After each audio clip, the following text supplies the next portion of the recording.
le Seigneur vous bénisse. Ce matin, nous avons une question d'un internaute qui répond au nom de Gueulé Muselin. Sa question est la suivante.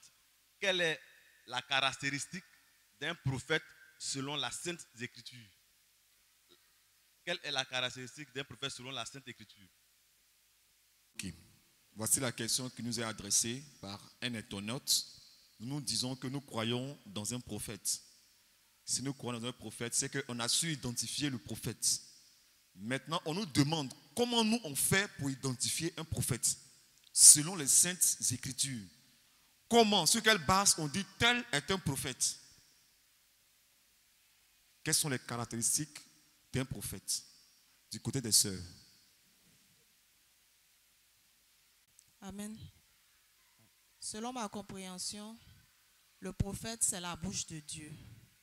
Donc, il dit les paroles de Dieu. Il y a un verset de la Bible qui dit que celui que Dieu a envoyé dit les paroles de Dieu. Donc, pour reconnaître un prophète, ce qu'il prêche, ce qu'il prophétise doit être en accord avec les Écritures que nous lisons. C'est selon ma compréhension. Et la sœur Saint-Aloba.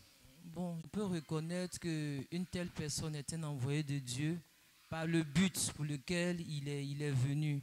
Quand on prend par exemple Malachie 3, comme on peut reconnaître Jean-Baptiste, on dit là-bas que lui, il allait préparer la voie du Seigneur. Et c'est par ce but-là, par ce qu'il allait faire, qu'on a su que c'était Jean-Baptiste. Quand on prend le cas par exemple de notre prophète, par rapport à Malachie 4, je ne sais pas, faut pas, je vais trop... Bon, là-bas, on a dit ce qu'il allait venir faire. Donc, je crois que c'est par ce qu'il va faire, par l'acte qu'il va poser, par le but défini, qu'on peut reconnaître que telle personne est le prophète William Branham, telle personne est, comment on appelle ça, est Jean-Baptiste, et même notre Seigneur Jésus-Christ. Ça a été annoncé par Isaïe, comment il allait venir, comment il allait naître par une vierge. Je crois que le Seigneur définit toutes ces choses-là par sa parole. C'est ce que je voulais compléter. Un frère avait dit quelque chose? Je voudrais aborder aussi dans le même sens que les sœurs. Il faut dire que, effectivement, pour reconnaître un prophète, on doit tenir compte de ce qui est prévu dans la parole de Dieu. Parce que Dieu a son programme et pour la réalisation de ce programme, il a prévu des personnes qui vont intervenir, qui vont agir dans ce programme.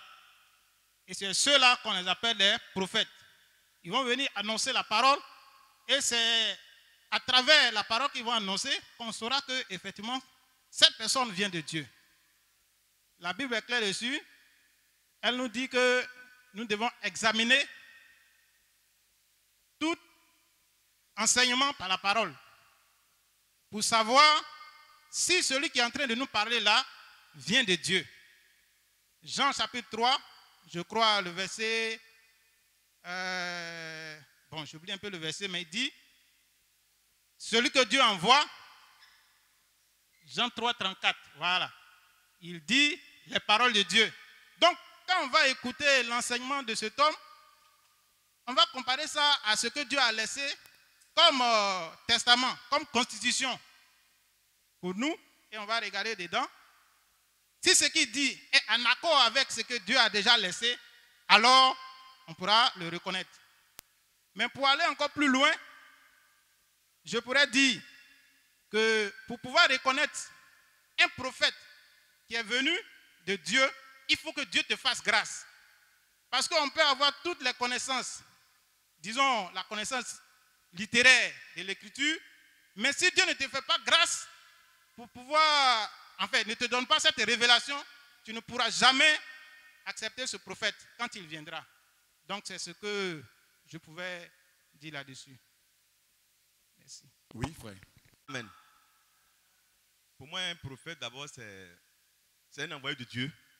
C'est celui que Dieu envoie et qui dit des choses qui s'accomplissent. C'est-à-dire que si tu es prophète, en principe, quand tu dis quelque chose, la chose doit s'accomplir. Deuxièmement, le prophète, c'est un envoyé de Dieu, c'est la bouche de Dieu pour transmettre et expliquer la volonté de Dieu. Voilà la définition que je voulais donner. Donc, on peut trouver des explications comme celle. Et ce prophète-là, ce qu'il va dire doit être collé à la parole de Dieu. C'est-à-dire qu'il ne doit pas s'écarter à la parole de Dieu. Donc, quand on prend le cas, par exemple, de Malachie, selon ce que la soeur a dit tout à l'heure, on a Jean comme prophète qui a annoncé des choses qui sont arrivées. Et il y a notre prophète, en ce temps du soir, qui a annoncé des prophéties qu'on a vues qui sont accomplies. Voilà la définition que je voulais donner.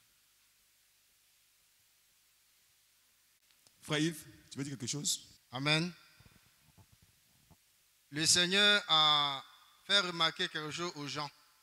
Dans Matthieu chapitre 16, à partir du verset 1. Il dit que les gens savent reconnaître l'aspect du ciel. Mais qu'est-ce qui leur permet de dire tel ou tel événement va se réaliser? C'est en rapport avec un fait. Je veux qu'on le lise. Si on peut m'aider rapidement. À partir du verset 1. Vas-y. Les pharisiens et les sadducéens abordaient Jésus. Et, pour l'éprouver, lui demandèrent de leur faire voir un signe venant du ciel. Jésus leur répondit, le soir, vous dites, il fera beau, car le ciel est rouge, et le matin, il y aura de l'orage aujourd'hui, car le ciel est d'un rouge sombre. Vous savez discerner l'aspect du ciel, et vous ne pouvez discerner le signe des temps. Donc, il nous dit que les hommes ont un moyen de discernement pour des choses naturelles. Ils s'appuient sur quelque chose. Je vais faire d'abord remarquer ça à l'internaute. Ce n'est pas dans le vent. Ils ne regardent pas les choses comme ça. Mais ils ont des signes qu'ils remarquent, qu'ils détectent. Et ils disent que demain, il va pleuvoir. Demain, il va faire soleil. Alors, si les hommes sont capables, par des signes, par des symboles, de reconnaître les événements naturels, il existe aussi des événements, ou du moins des symboles et des éléments dans l'écriture qui nous permettent de reconnaître que tel est un prophète. 2 Pierre chapitre 1, versets 20 à 21.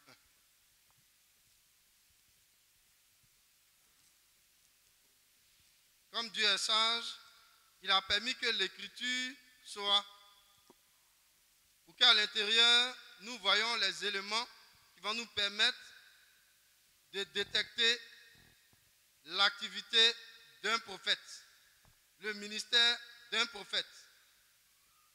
Vas-y. 2 Pierre, chapitre 1, Oui, versets 20 à 21. vas-y. Sachant tout d'abord vous-même qu'aucune prophétie de l'écriture ne peut être un objet d'interprétation Donc, particulière. il nous dit que le support, ce sur quoi on doit s'appuyer, il dit que c'est l'écriture. Je vais faire remarquer ça à l'internaute. Vas-y. Car ce n'est pas par une volonté d'homme Oui, qu'une prophétie a jamais été apportée, oui. mais c'est poussé par le Saint-Esprit que les hommes ont parlé de la part de Dieu. Donc, les hommes qui ont parlé de la part de Dieu, ils ont été inspirés d'un esprit, Dieu lui-même. Et il a fait remarquer certaines choses. Je vais prendre un exemple tout simple. Avec l'apôtre Paul, le Seigneur avait dit à un de ses serviteurs, il y a un homme qui est dans tel endroit, il se retrouve dans telle position, va vers lui. Il a dit non, pas question, je ne suis pas prêt pour partir. Vu l'enchaînement des événements, l'homme là c'est un criminel, il tue les chrétiens. Seigneur, dans quel ennui tu veux me mettre? Et le Seigneur lui a dit non, ne dis pas ça. C'est un instrument que je me suis choisi. Et Dieu l'a convaincu avec les Écritures. Ésaïe 42, 6 à 7, Ésaïe 49, 6. C'est ce que Dieu a pris pour convaincre son serviteur dans Actes chapitre 9, versets 1 à 18.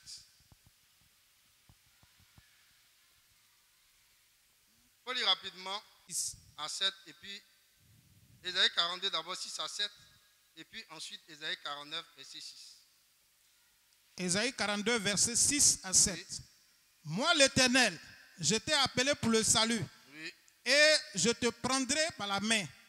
Je te garderai et je t'établirai pour traiter alliance avec le peuple, pour être la lumière des nations, pour ouvrir les yeux des aveugles, pour faire sortir de prison le captif et de leur cachot ceux qui habitent dans les ténèbres.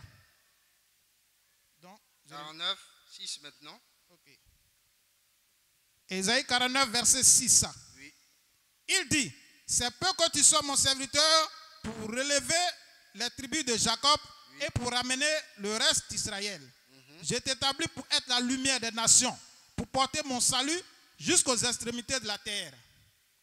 Acte 9 maintenant, après verset 11.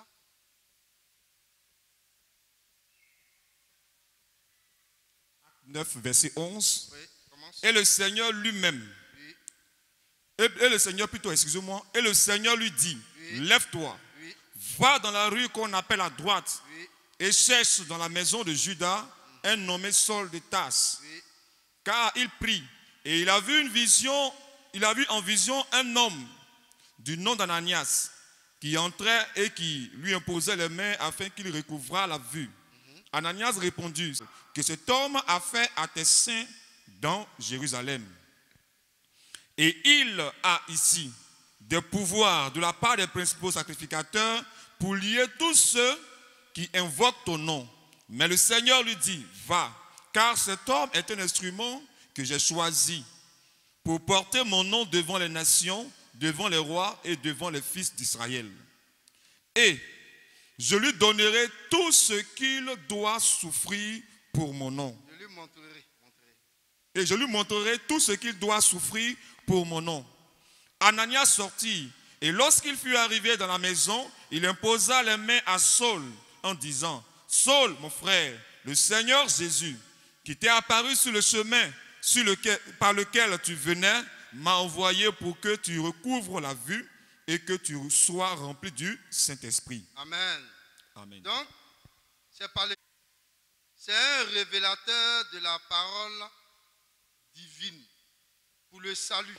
Dieu doit lui révéler à lui, selon les Écritures, sa mission. Sa mission doit concorder avec l'Écriture et le temps dans lequel il vit. Il ne va pas venir dans un temps et prendre une portion de l'Écriture qui ne le concerne pas. Ce n'est pas un usurpateur d'identité. On va le voir avec l'exemple de Paul que j'ai pris pour continuer. Tu vas prendre rapidement Actes chapitre 13, versets 41, 44 jusqu'à 48. Dieu même va révéler à Paul ce pourquoi il a été activé sur la scène. Acte 13, verset 41. Oui. Voyez, comme tenteur. Cette référence qu'il est en train de citer, c'est Habakkuk 1,5. Vas-y. Voyez, comme tenteur. Oui. Soyez étonnés et disparaissez, car je vais faire en vos jours une œuvre que vous ne croirez pas si on vous la racontait. Verset 45. 45. Les Juifs, voyant la foule, furent remplis de jalousie et ils s'opposaient à ce que disait Paul en le contredisant et en l'injuriant. Vas-y. Paul et Barnabas leur dit avec assurance, Oui. c'est à vous premièrement que la parole de Dieu devait être annoncée. Oui. Mais puisque vous la repoussez et que vous vous jugez vous-même indigne de la vie éternelle, voici, nous nous tournons vers les païens. Oui. Car ainsi nous l'a ordonné le Seigneur. Je t'ai établi pour être la lumière des nations, Donc, pour Dieu porter... lui a dit, lui il est la lumière des nations, pour porter le salut. Donc il a convaincu Paul lui-même qu'il est Ésaïe 42, 6 à 7 et Ésaïe 49, 6. Vas-y et puis je vais lire deux derniers versets. Je t'ai établi pour porter le salut jusqu'aux extrémités de la terre. Oui. Les païens, se réjouissant en entendant cela, ils glorifiaient la parole du Seigneur et tous ceux qui étaient destinés à la vie éternelle crurent. Actes chapitre 26, 13 jusqu'à 19. On avait lu ça la dernière fois. Acte 26, verset 13. Jusqu'à 19 rapidement. Oui. Vers le milieu du jour, ô roi, je vis en chemin resplendir autour de moi et de mes compagnons une lumière venant du ciel, et dont l'éclat surpassait celui du soleil. Nous tombâmes tous par terre, et j'entendis la voix qui me disait en langue hébraïque, Saul, Saul, pourquoi me persécutes-tu? Il te serait dû de regimber contre les aiguillons. Je répondis, Qui es-tu, Seigneur? Et le Seigneur dit, je suis Jésus que tu persécutes. Mais lève-toi et tiens-toi sur tes pieds, car je te suis apparu pour t'établir ministre et témoin des choses que tu as vues et de celles pour lesquelles je t'apparaîtrai. Vas-y. Je t'ai choisi du milieu de ce peuple et du milieu des nations, du milieu des païens, vers qui je t'envoie, afin que tu leur ouvres les yeux pour qu'ils passent des ténèbres à la lumière et de la puissance de Satan à Dieu, pour qu'ils reçoivent par la foi en moi le pardon des péchés et héritent et l'héritage avec les sanctifiés. Lis les derniers passages maintenant. Il y a d'autres, mais je vais lire ça là pour finir. 1 Timothée 5 jusqu'à 7. Donc, Dieu même a révélé à Paul sa mission et il lui a dit, je te suis apparu par rapport à quelque chose et je vais encore t'apparaître toujours dans le but de faire connaître ma parole afin que le salut soit transmis. Lis encore 1 Timothée 2, 5 jusqu'à 7 et je vais m'arrêter là. 1 Timothée 2, versets 5 à 7. Vas-y. Car il y a un seul Dieu Oui. et aussi un seul médiateur entre Dieu et les hommes, Vas-y. Jésus-Christ homme, Vas-y. qui s'est donné lui-même en rançon pour tous. C'est là le témoignage rendu en son propre temps Vas-y. et pour lequel j'ai été établi prédicateur et apôtre. Je dis la vérité, je ne mens pas. Oui. Chargé d'instruire les païens dans la foi et la vérité. Amen. Donc voici quelques signes sur lesquels on peut s'appuyer pour reconnaître un prophète. Je vais m'arrêter là. Aussi, je vais ajouter quelques paroles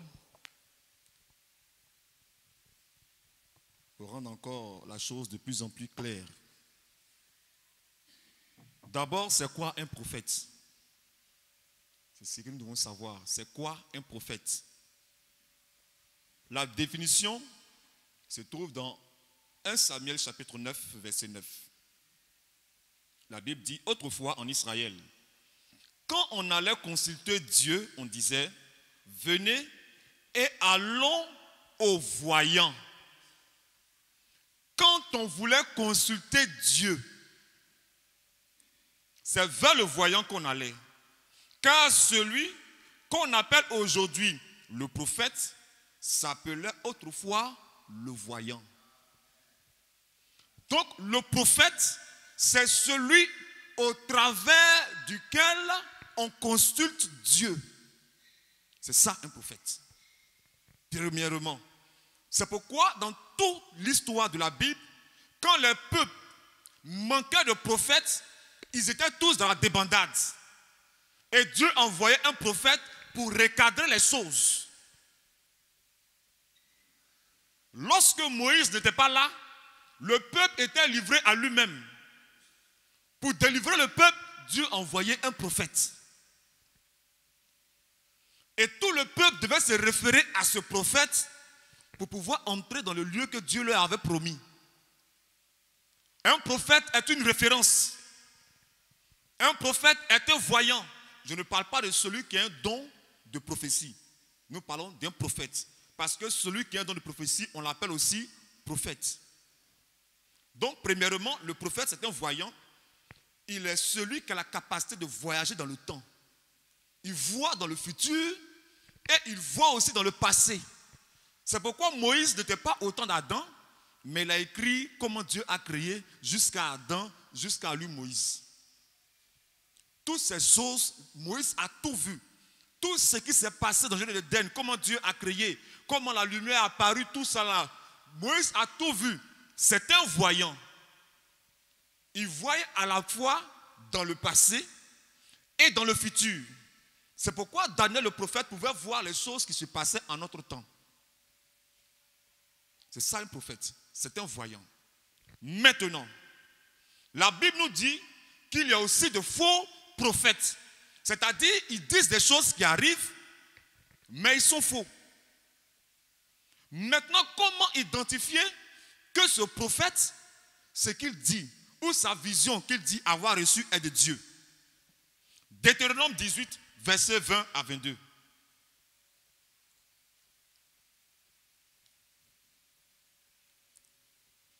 Deutéronome 18, versets 20 à 22. Mais le prophète qui aura l'audace de dire en mon nom une parole que je ne lui aurais point commandé de dire, ou qui passera, ou qui parlera au nom d'autres dieux, ce prophète-là sera puni de mort. Peut-être diras-tu dans ton cœur, comment connaîtrons-nous la parole que l'Éternel n'aura point dite? C'est-à-dire, qu'est-ce qui prouve que ce que ce prophète-là dit là n'est pas de Dieu? C'est la question qu'on se pose. Donc, comment reconnaître que ce prophète, ce qu'il dit, est de Dieu? La réponse se trouve au verset 22. Quand ce que dira le prophète n'aura pas lieu et n'arrivera pas, ce sera une parole que l'Éternel n'aura point dite. C'est par audace que ce prophète l'aura dite. N'aie pas peur de lui. Kakou Philippe a dit que si Gbagbo retourne en Côte d'Ivoire, lui n'est plus prophète. C'est que c'est un faux prophète. C'est une prophétie. Mais c'est Gbagbo ne pas rentrer. Donc c'est un faux prophète. Dieu n'a jamais parlé par lui. Cette parole n'est pas sortie de Dieu. On se comprend? Voilà. Maintenant, un prophète peut dire des choses qui arrivent. Mais c'est un faux prophète.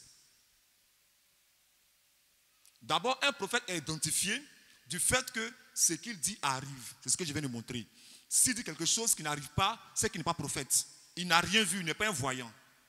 Mais s'il dit la chose et que la chose arrive, c'est un prophète. Mais il y a les prophètes, mais ils sont faux. C'est-à-dire, ils prédisent des choses qui arrivent. Mais malgré ça, ils sont faux. Sur quelle base? Deutéronome, chapitre 13, verset 1. S'il se lève au milieu de toi un prophète ou un songeur qui t'annonce un signe ou un prodige et qu'il y ait accomplissement du signe. Or, Dieu a dit que si la chose s'accomplit, c'est que c'est lui qui a dit ça. N'est-ce pas? Donc, s'il y a accomplissement du signe ou du prodige dont il t'a parlé en disant, allons après d'autres dieux. C'est-à-dire, après avoir donné la prophétie, les choses sont accomplies, il enseigne une autre doctrine. Alors la Bible dit, ce prophète sera puni de mort. Il dit, tu n'écouteras pas ce prophète, car c'est l'Éternel Dieu qui te met de la sorte à l'épreuve pour savoir si tu l'aimes. Donc un homme peut venir dire des choses sur ta vie et les choses peuvent s'accomplir. C'est un prophète. Maintenant, si tu enseignes quelque chose qui est contraire à la parole de Dieu, c'est un prophète, mais un faux prophète. Voici pourquoi la Bible parle de faux prophètes. Ce sont des prophètes, mais qui sont faux. Par ton nom, nous avons prophétisé. Par ton nom, on a guéri des malades. Ceux qui ont prophétisé, c'est des prophètes. Donc, ils ont dit des choses qui sont arrivées. Mais ils sont faux à cause de l'enseignement qu'ils véhiculent qui n'est pas en accord avec la parole. Et ce n'est pas si tout le monde a compris. Voilà. Donc, voici ce que c'est qu'un prophète. Voici comment identifier un prophète. Par ce qu'il dit qui arrive et aussi par son enseignement qu'il véhicule. C'est l'enseignement qu'il véhicule qui atteste qu'il est un vrai prophète. C'est l'accomplissement de ce qu'il dit qui atteste qu'il est un prophète. Voilà les caractéristiques par lesquelles on reconnaît un prophète et un vrai prophète. Tu as aidé savoir, on a vu dans la Genèse où il y a eu, Dieu a fait alliance avec Adam. Et par la suite, après la chute, selon le prophète, il y a eu deuxième alliance, si je ne me trompe pas. Et je me demande si cette alliance-là a continué jusqu'à Abraham, parce que je sais que aussi Dieu a fait alliance avec Abraham aussi. Et ensuite avec Moïse. Maintenant, toutes ces alliances-là, jusqu'à Jésus, Jésus, on sait qu'il est venu, il a prêché la grâce, il est venu donner la vie éternelle par la foi. Or, nous avons vu que, étant avec Moïse, on devait suivre la loi. Donc, cette alliance que Dieu a donnée à Moïse, est-ce que ça continue jusqu'à dans la grâce ou bien par la grâce, ces alliances-là sont rompues? Le frère demande, nous savons, selon que le prophète nous a enseigné dans mariage et divorce, qu'il y a une première alliance que Dieu avait faite avec Adam. Je répète sa question, quoi, avec Adam. Et après le péché, il y a une deuxième alliance que Dieu a faite avec Adam. Maintenant, est-ce que cette alliance-là continue jusqu'à notre temps ou bien elle a été annulée par l'alliance que Dieu a faite avec Moïse ou l'alliance que Dieu a faite avec le Seigneur Jésus-Christ, par le Seigneur Jésus-Christ, la nouvelle alliance? Est-ce que cela a annulé cette alliance que Dieu a faite avec Adam depuis la Genèse? C'est ça, non? Voilà. Est-ce qu'elle est annulée par la nouvelle alliance dans laquelle nous croyons? Vous avez compris maintenant la question? Donc, quelle sœur peut-elle apporter un élément de réponse?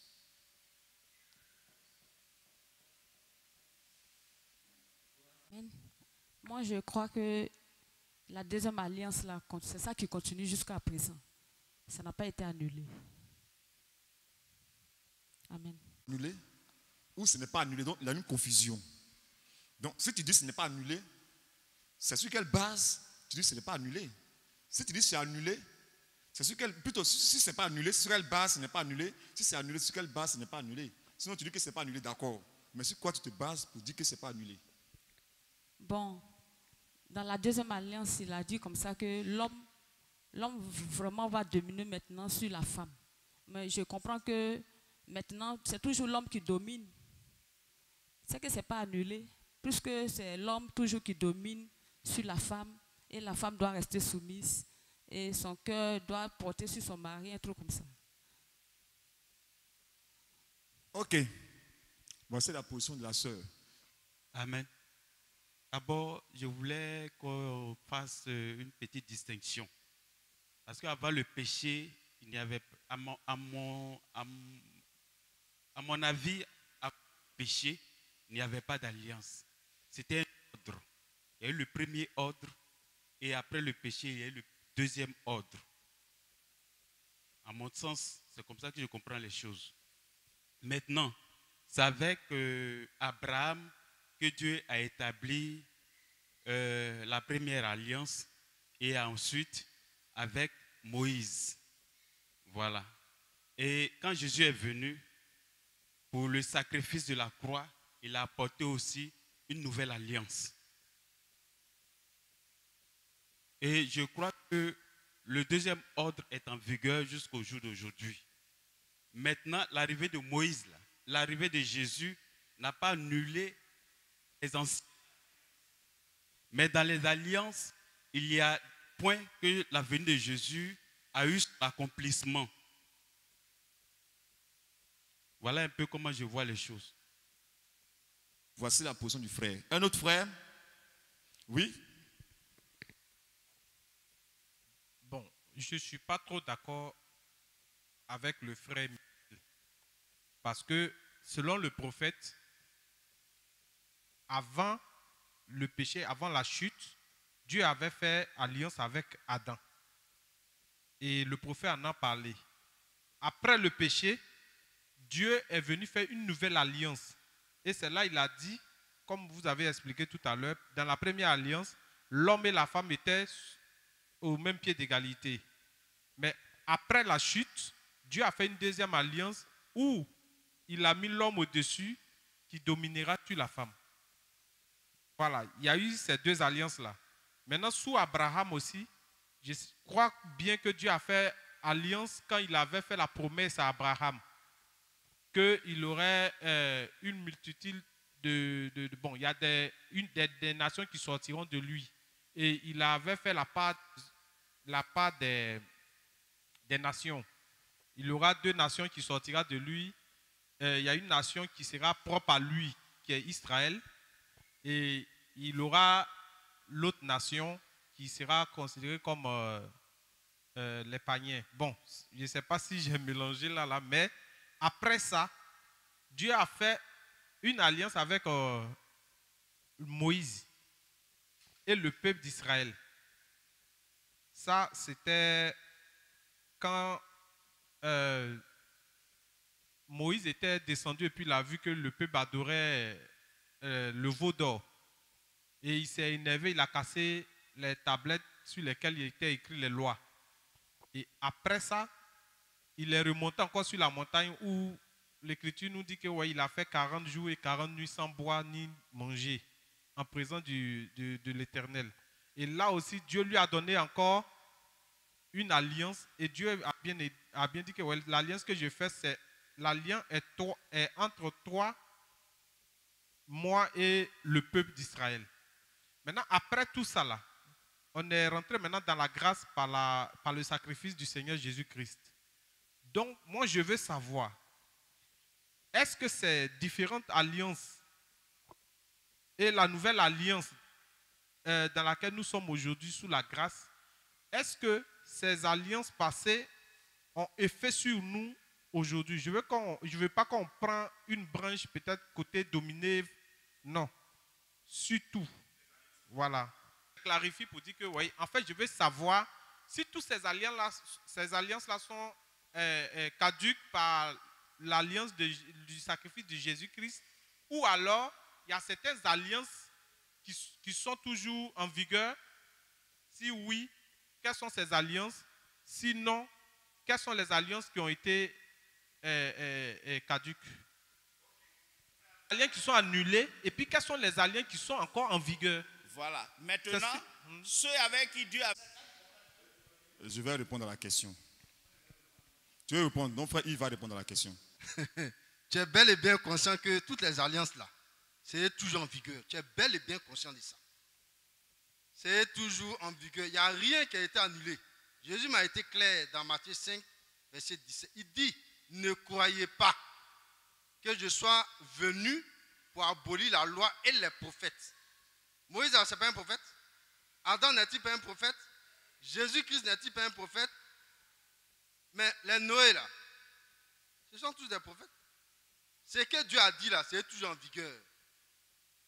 Quand il a dit, après le péché, l'homme va dominer sur la femme, Jésus m'est venu enfoncer le clou. Par rapport, il a dit qu'en Éphésiens 5, 22 à 32, que la femme doit être soumise à son mari en toutes choses. Est-ce que ce n'est pas en vigueur? C'est en vigueur. Maintenant, si tu parles de l'exécution de ce qui s'est passé dans la loi de Moïse, ça s'exécute chez les nations d'une autre manière. Mais la loi, c'est en vigueur. Quand il a dit à Abraham, je vais faire un pacte, un contrat avec toi, que le signe, c'est la circoncision. Est-ce que la circoncision n'est toujours pas en vigueur? Mais c'est sur notre forme. Aujourd'hui, là, c'est pas le prépuce qu'on enlève. La circoncision dont il est question, là, c'est la circoncision de l'âme. C'est le baptême du Saint-Esprit. Tu es bel et bien conscient que ce qui représentait le baptême du Saint-Esprit au temps d'Abraham, là, c'est l'alliance que Dieu a fait. Une alliance, c'est quoi? C'est un pacte conclu en 2 ou plusieurs parties. Ça là, c'est en vigueur. La nouvelle alliance n'a pas annulé ça. Est-ce que l'alliance sur le mariage a été annulée? Ou bien dans ce cas, on ne donne plus nos femmes. La parole que Adam a dit en Genèse 2, 24, l'homme quittera son père et sa mère, il quittera l'autorité parentale et il va aller s'attacher à sa femme. Est-ce que ce n'est pas en vigueur? Mais c'est bel et bien en vigueur. C'est bel et bien en vigueur. Ouais, d'accord, je vais m'arrêter. Voici ma position sur cette question. D'abord, je vais lire dans Mariage et divorce, février 1965, voilà, 21 février 1965. Paragraphe 203. Ensuite, quand l'alliance double de l'homme et de la femme a été faite par le sexe, une alliance complète différente, pas l'alliance originale, mais une autre alliance frère Antoine, écoute bien. Il dit pas l'alliance originale. Quand on dit original, ça ne peut pas être annulé. Pour démontrer que la première alliance n'est pas annulée. Et c'est par la première alliance que nous naissons. À ceux qui ont reçu la parole, elle leur a donné le pouvoir de devenir enfants de Dieu. Elle n'est pas annulée. Donc, pas l'alliance originale, mais une autre alliance. Quand on dit une autre, c'est qu'il y avait une première. Voilà. Une autre alliance. Maintenant, qu'est-ce qui est introduit? La polygamie partout. Donc, après le commencement, la polygamie a été introduite à la fois chez l'homme et chez les animaux. Après le commencement, la chute. Voilà que Dieu maintenant, en second lieu, met de nouveau en place une nouvelle nature par le sexe. Dieu a créé la première sans le sexe. Donc la première alliance, c'était la reproduction sans le sexe. C'est ça la première alliance. La deuxième alliance, c'est la reproduction par le sexe. Voici la deuxième alliance. Et cette alliance, ça concerne le monde. Je vais te faire comprendre qu'il y a des alliances que Dieu fait avec l'individu, avec un peuple et avec le monde. L'alliance que Dieu a fait avec Abraham a été scellée par la circoncision. Jusqu'à aujourd'hui, les Juifs se circoncisent. Ça, c'est une alliance qui est liée aux Juifs. Ce n'est pas lié à tout le monde. C'est lié à Abraham et au peuple d'Israël. Il y a une alliance que Dieu a fait avec Noé. Il a même répété la même alliance que multipliez-vous, dominez la terre. La même alliance qu'il a fait avec Adam. Il a répété ça avec Noé. Il dit multipliez-vous et remplissez la terre, assujettissez-la. Maintenant, dans cette alliance, il y a une autre chose qu'il a ajoutée. Il dit, en plus de végétal dont vous nourrissez, je vous donne maintenant le droit de manger de la viande. Je vais lire ça. Genèse chapitre 9. Genèse chapitre 9, verset 1. Dieu bénit Noé et ses fils et leur dit, soyez féconds, multipliez et remplissez la terre. Vous serez un sujet de crainte et d'effroi pour tout animal de la terre, pour tout oiseau du ciel, pour tout ce qui se meut sur la terre, pour tous les poissons de la mer. Ils vous sont livrés entre vos mains. Tout ce qui se met et qui a une vie vous servira de nourriture. Vous, je vous donne tout cela comme l'herbe verte. Or, au temps d'Adam, dans la première alliance, l'homme ne devait pas verser le sang, l'homme ne devait pas manger de la chair. L'homme ne se nourrissait que, voilà, l'homme était totalement végétarien, et les animaux. Mais ici, il dit donc tout ce qui a vie, tout ce qui se meut et qui a vie, vous servira de nourriture. Je vous donne tout cela comme l'herbe verte, plutôt l'herbe verte.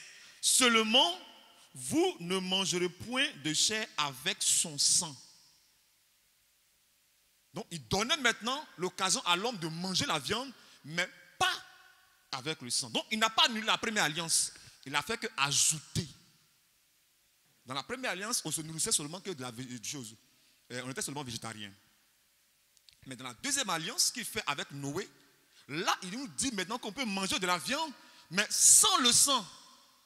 Maintenant, quand il vient dans l'alliance de Jésus-Christ, il dit vous pouvez manger la chair avec le sang. Donc, il n'annule pas. Il n'annule pas. Il ne fait que renforcer. Voilà. Sinon, il n'annule pas. Il n'a pas annulé. Mais il y a les alliances qu'il a fait avec l'homme. L'alliance qu'il a fait avec l'homme est différente de l'alliance qu'il a fait avec la femme.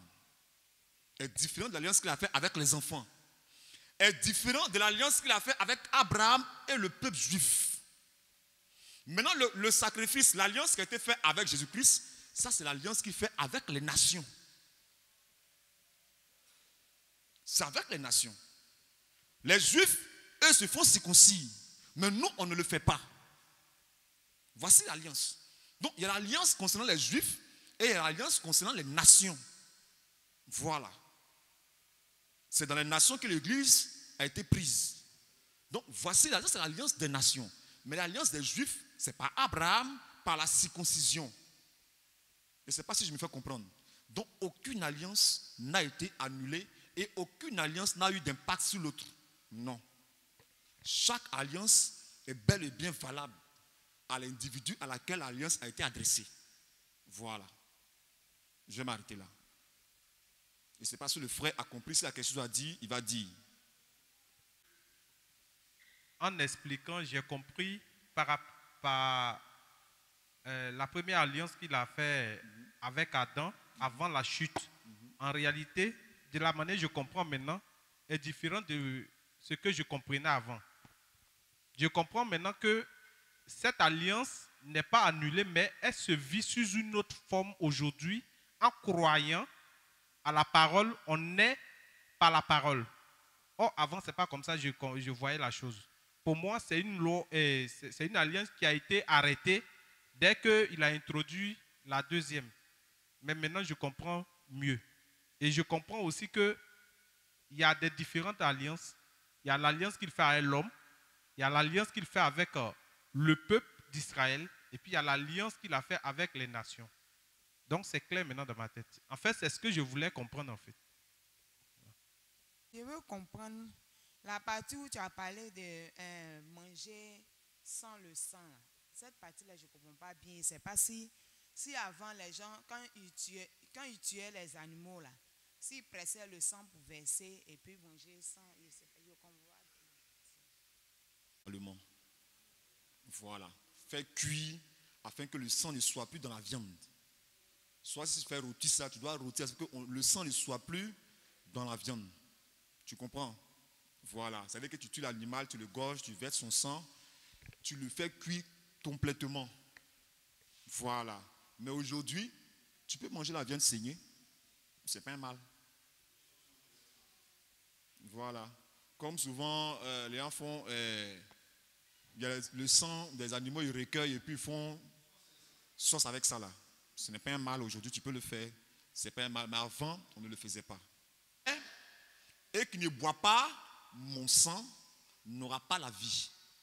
C'était là le moment où Dieu donnait à l'homme de posséder la vie. Parce que dans le sang se trouvait la vie. Et je ne sais pas si vous comprenez. Dans le sang se trouvait la vie. C'était un symbole. Quand Dieu donnait, Dieu n'avait pas encore donné la vie au peuple. Alors, le peuple ne pouvait pas manger la viande avec le sang. Et la loi leur interdisait cela.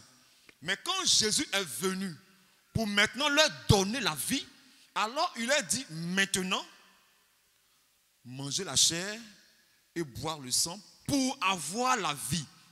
Parce que si tu manges la chair sans le sang, tu ne peux pas avoir la vie. Tu ne peux pas avoir la vie. Je prends un exemple. Pour vivre, il faut qu'il y ait une vie qui soit sacrifiée. Oui, pour vivre, il faut qu'il y ait une vie qui soit sacrifiée. Quand tu prends la pomme, tu la sacrifies. C'est une vie, elle a une vie en elle. Tu tues la vie de la pomme et c'est de la vie de la pomme que tu te nourris. Tu peux pas prendre une pomme qui est desséchée pour manger. Est-ce que je me trompe? Quand tu prends la pomme, elle est fraîche, elle est encore vivante. Donc c'est de la vie de la pomme que tu te sers pour vivre. Quand tu prends une plante pour en faire un mets, ce n'est pas une plante totalement morte. C'est une plante verte, il y a encore de la vie dedans.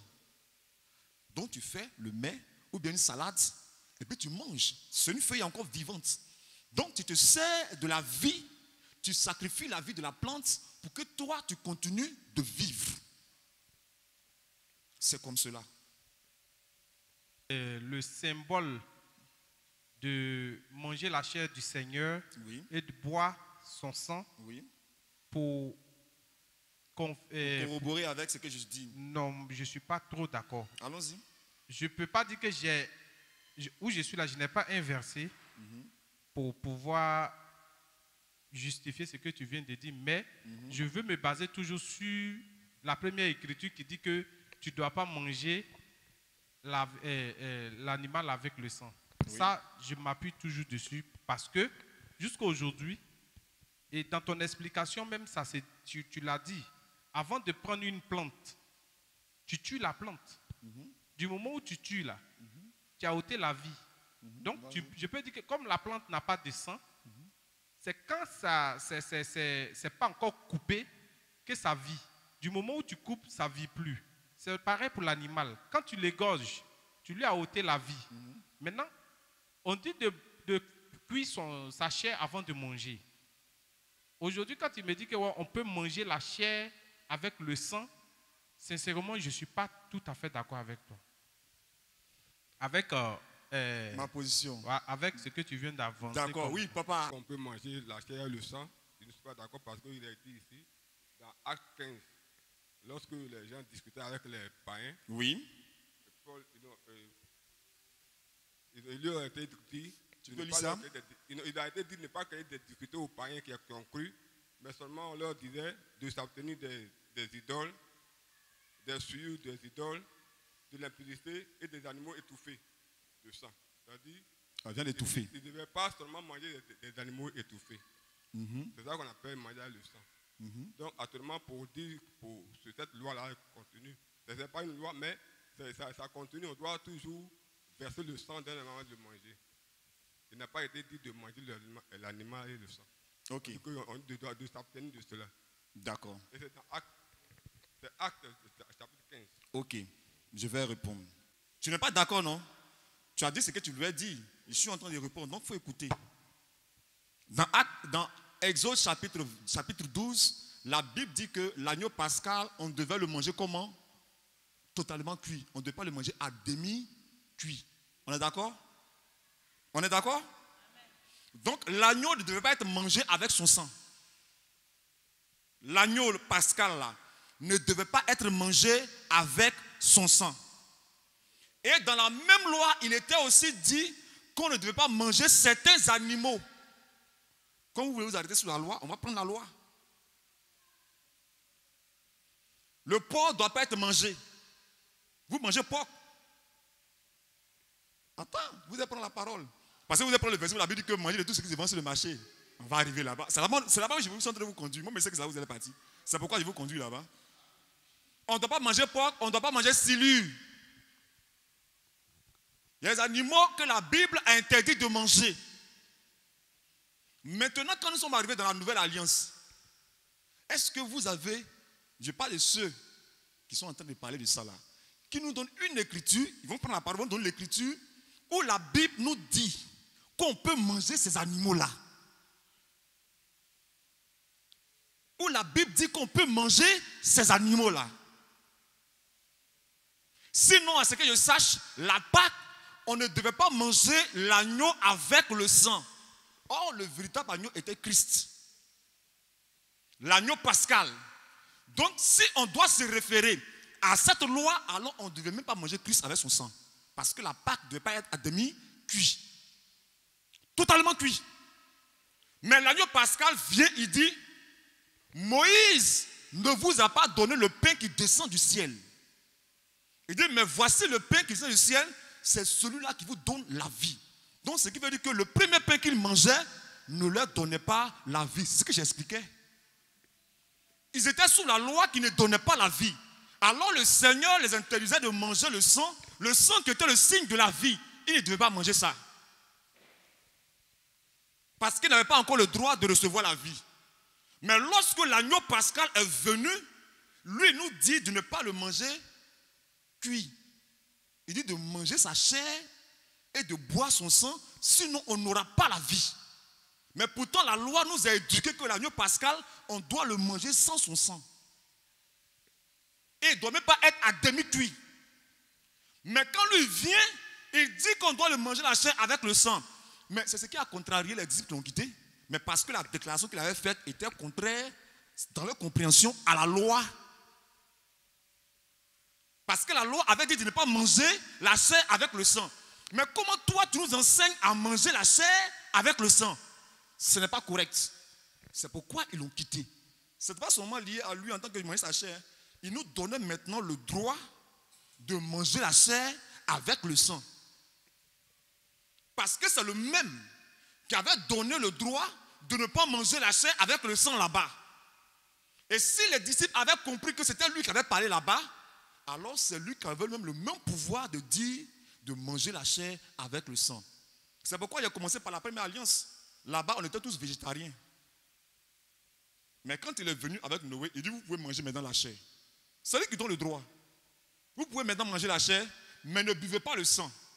Il dit, dans le sang se trouve l'âme. C'est pas ça? Dans le sang se trouve l'âme. Or, c'est dans l'âme que se trouve la vie de l'animal. C'est pourquoi il demande à ce qu'on verse le sang. Quand il est venu, lui, quand il meurt, qu'est-ce qu'il fait? Il nous donne son âme. C'est ce qu'on appelle le Saint-Esprit. Il nous le donne. Non seulement on mange la chair, mais on doit aussi prendre de cette vie qui est en lui afin de vivre éternellement.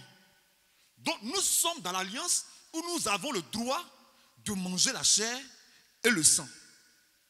C'est dans cette alliance qu'on est maintenant. Alors quand cette alliance entre en vigueur, c'est là maintenant que Pierre va voir une nappe qui descend du ciel, où il voit tous les animaux que Dieu avait déclarés impurs, qu'on ne devait pas toucher.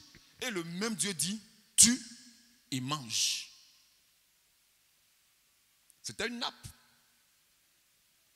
Pierre n'avait pas compris cela. Mais quand il a compris cela, par l'accomplissement de la prophétie du Seigneur au travers des païens. Parce que les animaux que Dieu avait interdit de ne pas manger, là, plutôt interdit de manger, c'était le type des païens qui ne devaient pas avoir la grâce du Seigneur. Voici pourquoi le peuple d'Israël devait manger que les animaux qui étaient identifiés aux Juifs, tels que les chevreaux, les agneaux, tous les animaux qui étaient identifiés aux Juifs. C'est ce qu'ils devaient manger. Ils ne devaient pas toucher autre animal que les animaux qui étaient identifiés aux Juifs. Voici comment le Seigneur... Voici les animaux, voici pourquoi.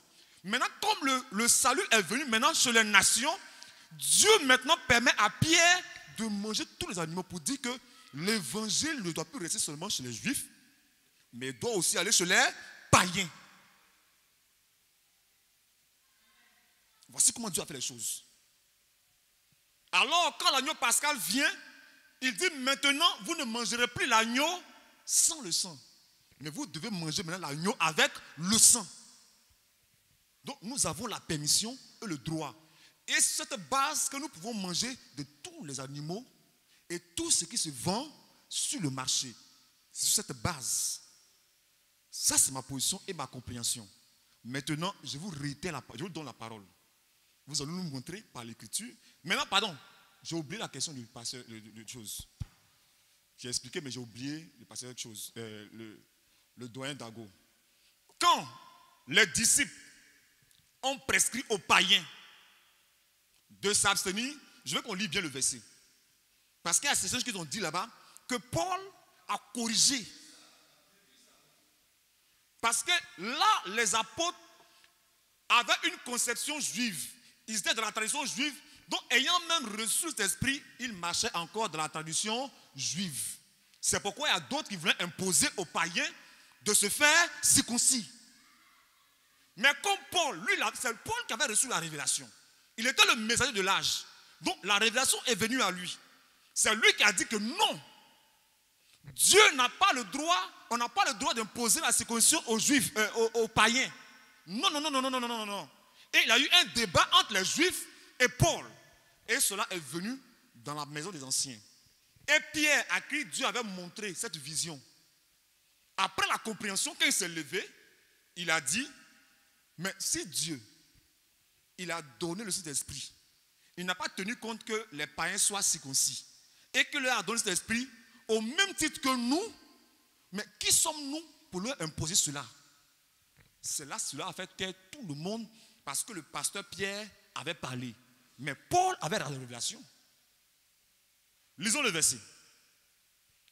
Acte 15, verset 17. Oui. Ainsi que toutes les nations sur lesquelles mon nom est invoqué, oui, dit le Seigneur, qui fait ces choses et à qui elles sont connues de toute éternité. C'est pourquoi je suis d'avis qu'on ne crée pas des difficultés à ceux des païens qui se convertissent à Dieu, mais qu'on leur écrive de s'abstenir des souillures des idoles, de l'impudicité, des animaux étouffés et du sang. Voilà. Il dit des souillures des idoles. C'est pas ça? C'est ça. C'est pas ça? Là-bas, là. Quand Paul est revenu, voici l'enseignement que Paul nous a donné. 1 Corinthiens, chapitre 8. Pour ce qui concerne les viandes sacrifiées aux idoles. C'est pas ce qu'ils ont prescrit? Que les païens ne doivent pas manger ça? C'est pas ce que les gens ont prescrit?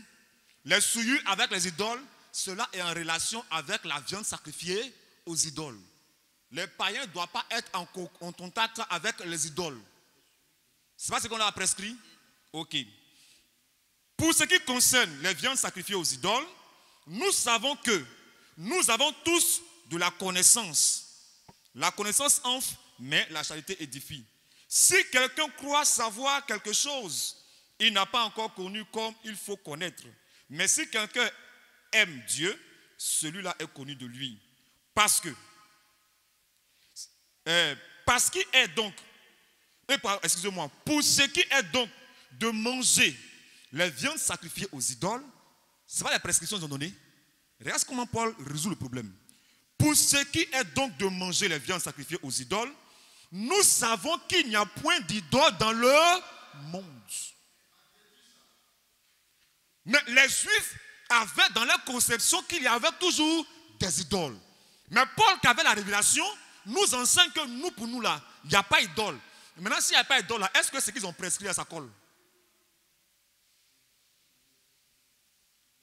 Je reprends. S'il n'y a pas d'idole pour nous, est-ce que la prescription de ce que les apôtres ont donné tient ici? Ça ne tient pas la route. Ça ne tient pas la route parce que pour nous, il n'y a pas d'idole. Mais pour celui qui croit qu'il y a une idole, ça tient la route. C'est pourquoi il parle de connaissance. Il dit nous avons de la connaissance en ce qui concerne ça. Donc c'est celui qui n'a pas la connaissance qui pense que il y a encore des idoles. Donc si le djoula a fait sa fête de tabaski, je ne dois pas manger parce que la viande a été sacrifiée aux idoles. Parce que pour moi, il y a encore des idoles. La Bible dit que la conscience de cette personne est encore faible. Mais pourtant, ce sont les prescriptions que les apôtres ont données. Et le pasteur nous enseignait ici qu'à ce moment où on faisait ce débat-là, les apôtres n'avaient pas encore évolué dans la compréhension. Ils venaient de commencer. Donc, ils étaient encore dans cette tradition juive. Mais au fur et à mesure que la compréhension a évolué, mais lisons les épîtres de Paul. Paul était un juif. Mais il pouvait toujours continuer de nous instruire à ne pas manger les viandes sacrifiées aux idoles. Mais il vient nous montrer que par la révélation, on ne croit pas qu'il y a idole. Donc, aucune viande n'a été sacrifiée aux idoles. N'est-ce pas? Et sans cela, il vient encore et il nous dit, dans 1 Corinthiens 10, verset 23, il dit, mangez de tout ce qui se vend au... Mais les Juifs ne mangent pas de tout ce qui se vend au marché. Les Juifs ne mangent pas ça. Les Juifs ne mangent pas tout. C'est pourquoi vous allez voir que ceux qui ont un peu la compréhension comme les Juifs là, qui parlent de Yeshua, Mashiach là, ils ne mangent pas serpent. Oui, il dit ne mangent pas serpent parce que Dieu a maudit le serpent. Ils ne mangent pas serpent. Donc voici où nous conduit certaines compréhensions. Mais la compréhension que Paul nous a donnée, il dit mangez de tout ce qui se vend au marché sans rien ne vous enquérir en motif de conscience. C'est-à-dire que ne te pose même pas de questions, peu importe, même si ça vient de l'homme. Si on ne t'a pas dit, tu prends, tu manges. Si après on te dit que ça vient de l'homme là, c'est que sûr, toi ça vient que tu as mangé. Tu n'as pas à te culpabiliser pour ça. Maintenant, si on dit que ça vient de l'homme que tu n'aimes pas, tu laisses. Si tu aimes, tu manges. Tu n'as pas péché. Oui, je vous le dis la vérité. Si tu aimes vient de l'homme, tu mets dans ta sauce, tu manges, tu n'as pas péché. Tu n'as pas péché.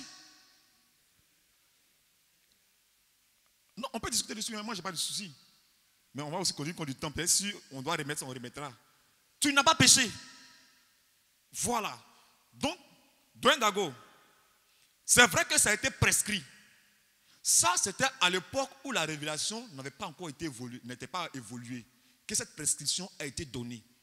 Mais quand la révélation a évolué, cette prescription n'a pas d'effet sur ceux qui ont la révélation. C'est ce que Paul dit. Il dit pour ceux, je vais continuer, il dit pour ceux qui croient qu'il y a toujours d'idole là, eux là, il ne faut pas ils vont manger. Mais ceux qui croient qu'il n'y a pas d'idole, eux ils peuvent manger. Je vais lire ça en bas, je vais lire. Pour ce qui est donc de manger des viandes sacrifiées aux idoles, nous savons qu'il n'y a point d'idole dans le monde et qu'il n'y a qu'un seul Dieu. Car s'il y a des êtres qui sont appelés Dieu, soit dans le ciel ou soit sur la terre, comme ils existent réellement plusieurs dieux et plusieurs seigneurs, néanmoins pour nous, il n'y en a qu'un seul Dieu qui est le Père, de qui viennent toutes choses et pour qui nous sommes. Et un seul Seigneur, Jésus-Christ, par qui sont toutes choses et par qui nous sommes. Mais cette connaissance n'est pas chez tous. Tu comprends, Doyen Dago? Il dit cette compréhension n'est pas chez tous. Il est chrétien, mais il n'a pas encore la compréhension que les idoles n'existent pas. Donc lui, pour lui, on ne mange pas les viandes sacrifiées aux idoles. Mais cette connaissance n'est pas chez tous. Quelques-uns, d'après la manière dont ils envisagent encore l'idole. Il parle de croyants. Il y a quelques croyants qui envisagent encore ça, qui pensent qu'il y a encore des idoles. Quelques-uns, d'après la manière dont ils envisagent encore l'idole, mangent de ces viandes comme étant sacrifiées aux idoles. Et leur conscience qui est faible est souillée. Donc quand lui mange, il pense que c'est sacrifié aux idoles. C'est pourquoi il dit en bas, toi qui crois qu'on ne mange pas de viande sacrifiée aux idoles, si tu vois un frère qui pense qu'il y a encore idole, ne mange pas ça devant lui. Parce que tu vas mettre le frère à penser qu'on peut manger des viandes sacrifiées aux idoles. Oh, ce n'est pas ça. Toi, pour toi, il n'y a pas d'idole. Mais lui, il pense qu'il y a idole. Donc tu dois d'abord l'amener à comprendre qu'il n'y a pas d'idole. Alors, s'il comprend cela, il peut maintenant manger. Mais aussi longtemps qu'il pense qu'il y a idole, tu dois lui dire de ne pas manger ça. Je ne sais pas si vous comprenez. Aussi longtemps que le frère ou la soeur pense qu'il y a idole, tu dois lui dire de ne pas manger ça. Parce que quand il mange ça, il pêche contre la parole qui dit de ne pas manger des viandes sacrifiées aux idoles. Est-ce qu'on se comprend? Ok, je continue. Au verset 8. Ce n'est pas un aliment qui nous rapproche de Dieu. Oh, manger la viande et le sang, ce n'est pas aliment. Il dit ce n'est pas un aliment qui nous rapproche de Dieu. Si nous en mangeons, nous n'avons rien de plus. Si nous n'en mangeons pas, nous n'avons rien de moins. Quand on mange ou qu'on ne mange pas, ça n'ajoute rien à notre foi, ça ne retranche rien à notre foi. Rien. Verset 9. Il dit prenez garde, toutefois, que votre liberté ne devienne une pierre d'achoppement pour les faibles. Donc, nous qui avons la compréhension, nous qui savons que les idoles n'existent pas et qu'on peut manger n'importe quelle viande, on doit prendre garde d'être des pierres d'achoppement pour ceux qui croient qu'il y a encore des idoles. On doit faire attention. Verset 10. Car si quelqu'un te voit, toi qui as de la connaissance, assis à la table dans un temple d'idoles. C'est-à-dire que moi je suis assis même dans la mosquée et puis il mange les viandes. Si un frère qui n'a pas la compréhension comme moi sera choqué. Je peux être même dans un temple de Bouddha, je suis assis et puis je mange fruits. Un frère qui n'a pas la compréhension sera choqué. Car si quelqu'un te voit, toi qui as de la connaissance, assis à la table dans un temple d'idole, sa conscience à lui qui est faible ne le portera-t-elle pas à manger des viandes sacrifiées aux idoles? Donc lui il va se dire que donc on peut manger ça aussi. Je vais manger. Or il n'a pas compris la pensée dans laquelle toi tu manges. Mais comme il t'a vu manger, lui aussi, il s'en fait de même. C'est pourquoi je vous ai dit la fois dernière ici, ne prenez pas comme modèle un ancien. Prenez la parole pour modèle. Mais l'ancien doit être votre modèle. Parce que tu ne sais pas dans quelle pensée l'ancien lui le fait. Si tu le fais, tu risques d'être coupable. Or, c'est la même action que vous avez posée. Mais lui, la pensée dans laquelle il a posé l'action est correcte. Mais toi, tu poses une pensée qui n'est pas correcte, tu es coupable. Alors, il dit au verset 11, et ainsi, le frère périra par ta connaissance, le frère pour lequel Christ est mort. En péchant de la sorte contre les frères et en blessant leur conscience faible, vous péchez contre Christ. C'est pourquoi, si un aliment scandalise mon frère, je ne mangerai jamais de la viande. Ainsi, afin de ne point scandaliser mon frère. Donc, vous voyez ce que Paul dit. Or, on a lu la prescription des apôtres. Mais quand Paul est venu, voici comment il a coordonné les choses. Mais n'oubliez pas, quand Paul avait la révélation que les païens ne devaient pas être circoncis, c'était un débat même dans l'église. Les apôtres ont débattu avec Paul sur ce sujet. Si Pierre n'avait pas reçu cette vision et cette révélation, cette expérience où les païens ont reçu le baptême de cet esprit, Pierre n'allait pas être d'accord avec Paul. Oui, il n'allait pas être d'accord avec Paul. C'est par rapport à l'expérience que Pierre a vécue qu'il a rendu témoignage de ce que Paul est en train de dire.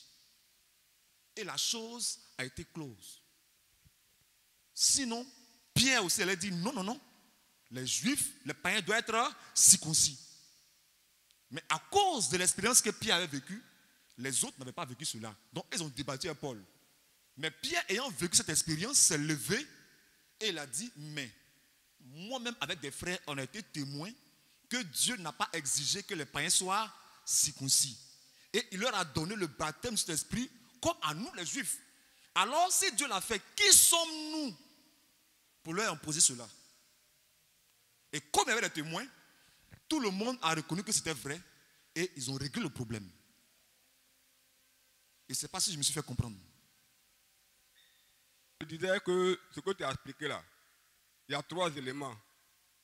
On dit de leur est écrit une lettre qui s'abstiennent des souillures des idoles, virgule.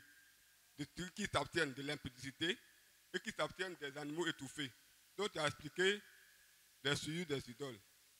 Maintenant il reste ce qu'on appelle les animaux étouffés et comme de l'impudicité. Il y a trois éléments. Ok, les animaux étouffés. La corde étouffe l'animal et puis il meurt. C'est un peu l'exemple que je peux donner comme animal étouffé. Maintenant, quand la Bible dit de manger de tout ce qui se vend sur le marché, si la goutille a été étouffée, est-ce que tu le sais? C'est ça qu'ils sont en train de dire, ils sont en train d'expliquer. Ils sont en train de faire comprendre. La Bible a parlé des animaux étouffés, ce n'est pas ce qu'ils ont prescrit. Ils ont parlé des viandes sacrifiées aux idoles, ce n'est pas ce qu'ils ont dit. Les viandes sacrifiées aux idoles là, quand j'ai pris Paul a expliqué cela. Pour celui qui pense qu'une idole existe, il ne doit pas manger. Voilà. Donc, maintenant pour celui qui ne croit pas aux idoles, cette prescription ne les compte en rien. Maintenant, concernant les viandes sacrifiées, les viandes étouffées. Mais Paul dit manger de tout ce qui se vend au marché. Est-ce que toi tu sais ce qui se vend au marché? Si c'est étouffé ou pas? Tu ne sais pas. C'est à cause de ce cas que Paul dit de manger tout. Il dit sans rien enquérir par motif de conscience. Et puis il va plus loin. Il dit un aliment. Et cet animal étouffé, ce n'est pas un aliment. Il dit un aliment ne me rapproche pas de Dieu, ni un aliment ne m'éloigne pas de Dieu. Il dit que j'en mange ou que je n'en mange pas. Il dit cela ne m'enlève rien, cela ne m'ajoute rien. Est-ce qu'on n'a pas lu ça? C'est ce qu'il a dit. Oui. Mais oui, parce que quand je lisais, il est en train de causer avec un frère là-bas. Tout ce que j'ai expliqué là, mais je vois que c'est tout. Paul a tout expliqué. Il a parlé des aliments.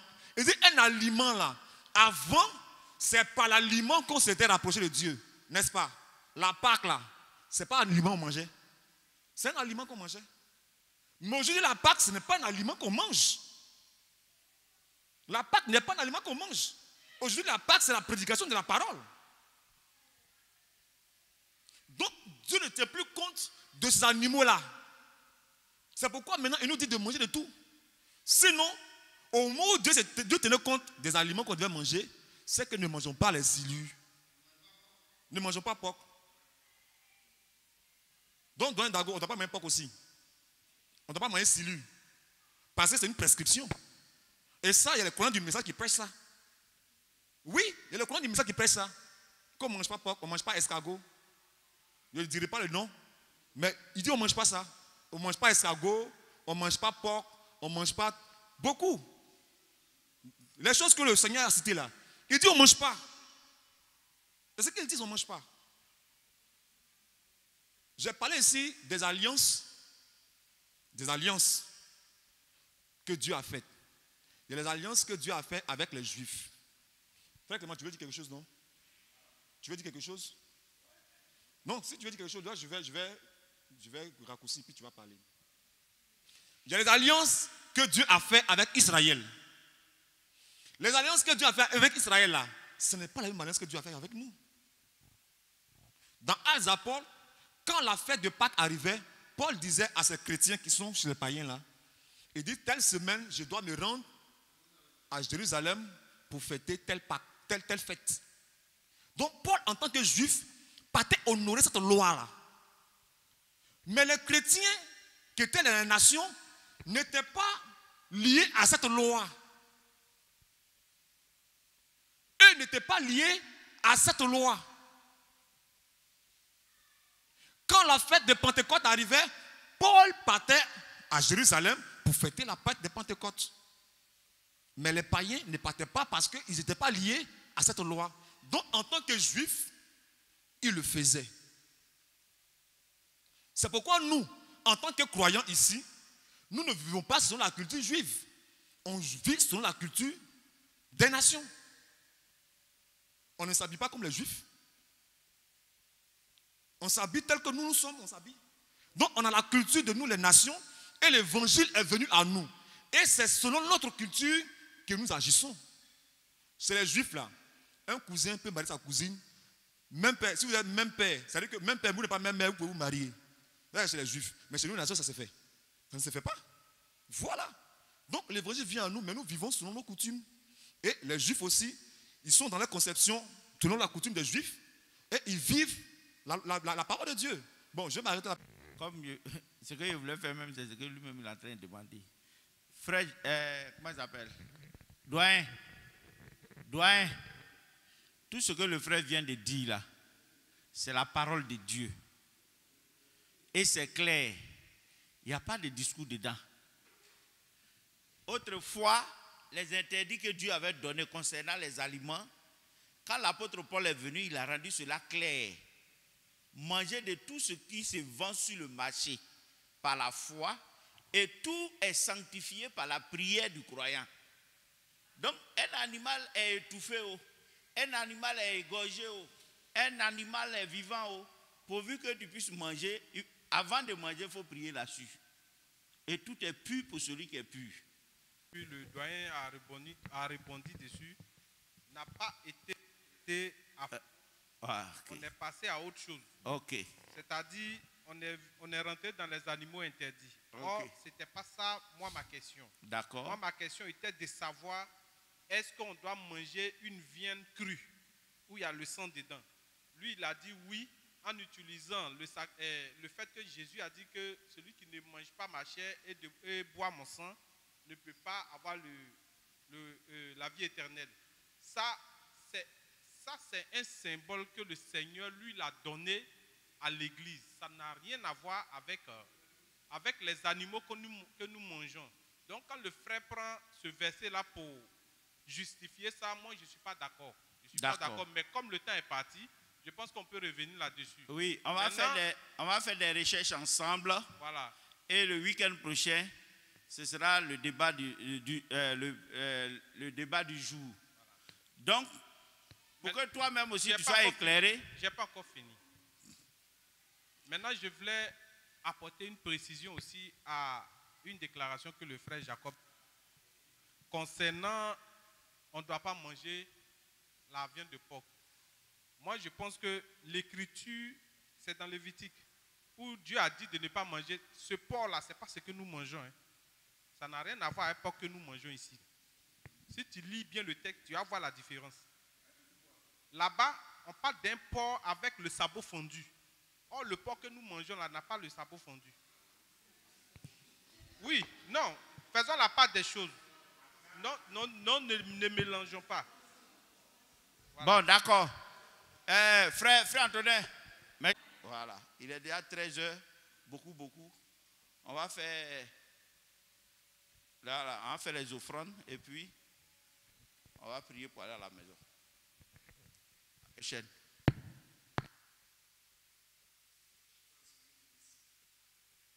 On va se tenir debout afin de faire les offrandes. Il n'y a point de nuit. Si nous sommes fidèles, nous irons là bientôt.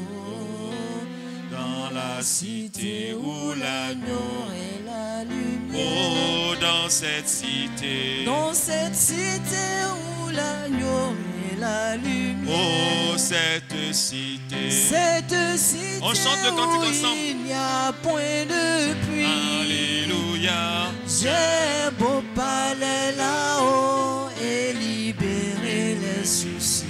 Je m'en irai où l'agneau est la lumière. Ici nous sommes éclairés, mais nous savons que ce soleil qui luit sur nous maintenant se changera en nuage quand nous irons où l'agneau est la lumière. Oh, cette cité où l'agneau est là. Oh, cette cité où il n'y a point de pluie. Alléluia. J'ai beau parler là-haut et libérer les soucis. Je m'en irai où l'agneau est la lumière. Là, il y a des fleurs à jamais et le jour sera un jour éternel et pas de nuit. Nos larmes seront essuyées à jamais dans la cité où l'agneau est la lumière. Oh, dans cette cité où l'agneau est la lumière. Oh, cette cité où il n'y a point de pluie. Alléluia. J'aime beau parler là-haut et libérer les soucis. Je m'en irai où l'agneau est la lumière. Tu vas élever la voix et tu vas prononcer des paroles sur ton offrande. Tu vas recommander ton offrande à ton Dieu ensemble. Que chacun parle sur son offrande. Prions le Seigneur.